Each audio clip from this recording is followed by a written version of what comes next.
Hi friends, எல்லாருக்கும் வணக்கம். இன்னைக்கு என்ன வீடியோன்னு பார்த்தீங்கன்னா, மீன் தான் வாங்கிட்டு வந்திருக்கேன். மீன் தான் சமைக்க போகிறோம். பாருங்கள், இது என்ன மீன் சொல்லுங்கள் கமெண்ட்ஸில். இது வந்து எங்கள் ஊரில் ஷீலான்னு சொல்லுவோம். ஷீலா பாருங்கள். கடைசியாக இந்த மீன் மற்றதெல்லாம் க்ளீன் பண்ணிட்டேன். பாருங்கள், இது எப்படி க்ளீன் பண்ணுறோன்னு உங்களுக்கு காமிக்கிறேன். நீங்கள்லாம் எப்படி க்ளீன் பண்ணுவீங்கன்னு எனக்கு தெரியாது. பட் என்னோட ஸ்டைலில் நான் எப்படி க்ளீன் பண்ணுறேன்னு காமிக்கிறேன். நான் வந்து சிசர் தான் யூஸ் பண்ணுவேன். வாய் ரொம்ப நீளமாக இருந்ததுனால நான் ஃபஸ்ட்டு வாயை கட் பண்ணி எடுத்துருந்தேன்.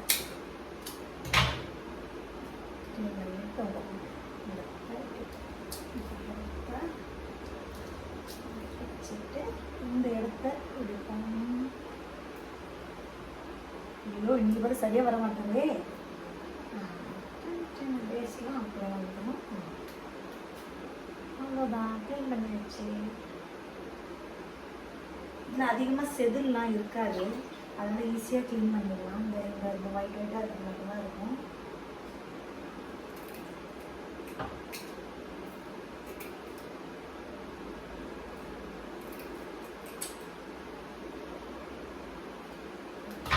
இந்த கையால் இப்படி பண்ணுங்க, ஏன்னா தெரிச்சிடும். கத்தியால் பண்ணால் தெரிச்சிருவாங்கலாம், பார்க்குறாங்களா அந்த சைடெலாம் பறிக்கிறோம். அதனால் இப்படி கிளம்பே இருந்துச்சுன்னா க்ளீன் பண்ணுவாங்க. இப்போவே தெரிவிக்கிட்டாங்க.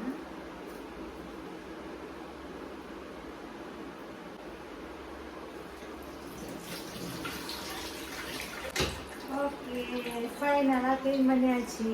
இதை வந்து கத்தியால் கட் பண்ண முடியாது. கத்தியால் கட் பண்ணனா ஒரு மாதிரி குழ குழன்னு ஆகிடும். அதனால் அரோமனை தான் நான் கட் பண்ணுவேன். இப்போ கரோமனைனா இதில் வச்சு கட் பண்ணணும், கொஞ்சம் கஷ்டமாக இருக்கும். கத்தியில் உட்காந்து தான் கட் பண்ணுவேன். நான் கட் பண்ணிவிட்டு காமிக்கிறேன் உங்களுக்கு.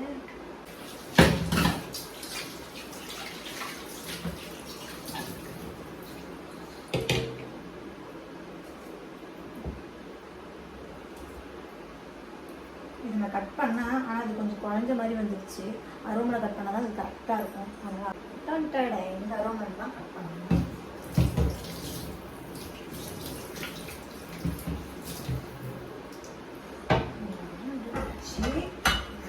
அப்படி வச்சுக்கணும்.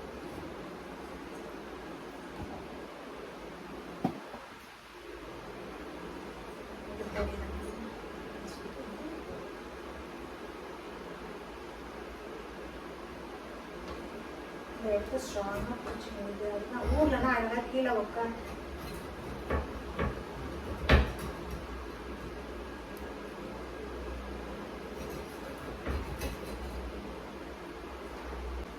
ஓகே கட் பண்ணியாச்சு.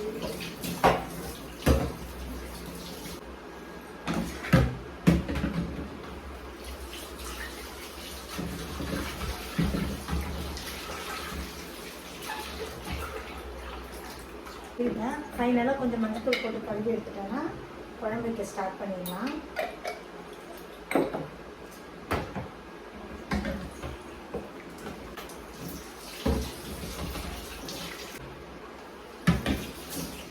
மீனை கழுவி க்ளீன் பண்ணி வந்து மஞ்சத்தூள்லாம் போட்டு கழுவி வச்சுட்டேன். இந்த சட்டியில் தான் இன்றைக்கி மீன் குழம்பு. வெந்தயமும் போடுவோம், கடுகு போட்டேன். கொஞ்சமாக நாங்கள் வெந்தயமும் யூஸ் பண்ணுவோம் மீன் குழம்புக்கு.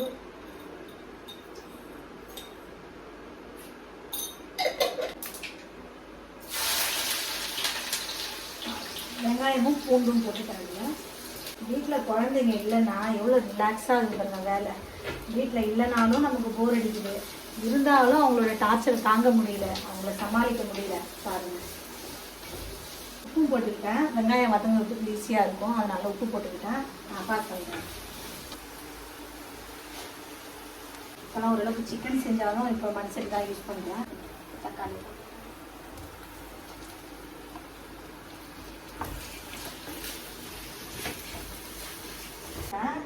அதில் கொஞ்சம் ஃப்ரைக்கு எடுத்துட்டேன். கொஞ்சமாக குழம்புக்கு வச்சுட்டு, குழம்பு மீன் ஓரளவுக்கு நாங்கள் யாரும் சாப்பிட மாட்டோம், அதனால் வாசனைக்கு மீன் குழம்புக்காக மட்டும் கொஞ்சமாக அந்த தலைங்களெல்லாம் போட்டு வச்சுட்டு கொஞ்சமாக எடுத்து வச்சுட்டு இதில் மசாலா போட்டு ஃப்ரைக்கு எடுத்து வச்சிடலாம். மீனுக்கு நம்ம வீட்டு மிளகாத்தூள் தான் யூஸ் பண்ணுவேன். மிக்ஸ் பண்ணி அரைச்சி கொடுப்பாங்க எனக்கு வீட்டில், அதுதான் நான் யூஸ் பண்ணுவேன். கொஞ்சமாக லைட்டாக எல்லாத்தையும் மிக்ஸ் பண்ணி எடுத்து வச்சுட்டேன்னா இது கொஞ்சம் நேரம் ஒரு ½ hour ஊறிச்சுன்னா நல்லாயிருக்கும். குழந்தைங்க வரும்போது ஃப்ரை பண்ணால் கூட நல்லா சூடாக சாப்பிடுவாங்க. இப்போ பண்ணி வச்சுட்டேன்னா அவங்களுக்காக கொஞ்சம் காரம் கம்மியாக தான் போட்டிருக்கேன். பசங்க சாப்பிட்லன்னா நாங்கள் கொஞ்சம் சில்லி பவுடர் கொஞ்சம் எக்ஸ்ட்ரா ஆட் பண்ணிப்பேன். ஃப்ரை பண்ணி மசாலாலாம் போட்டு ரெடி பண்ணி ஃபில்டர் ஆகாது.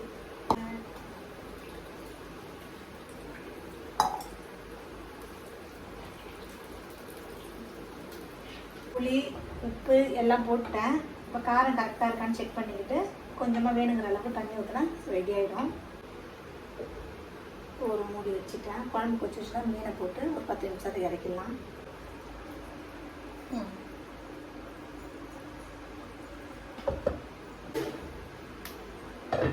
போட்டலாம்.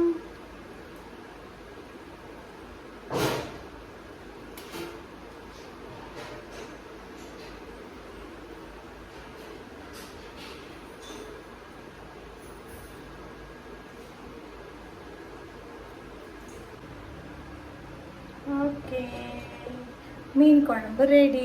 இன்னொரு 10 நிமிஷத்தில் ஆஃப் பண்ணிட்டா மீன் குழம்பு ரெடி.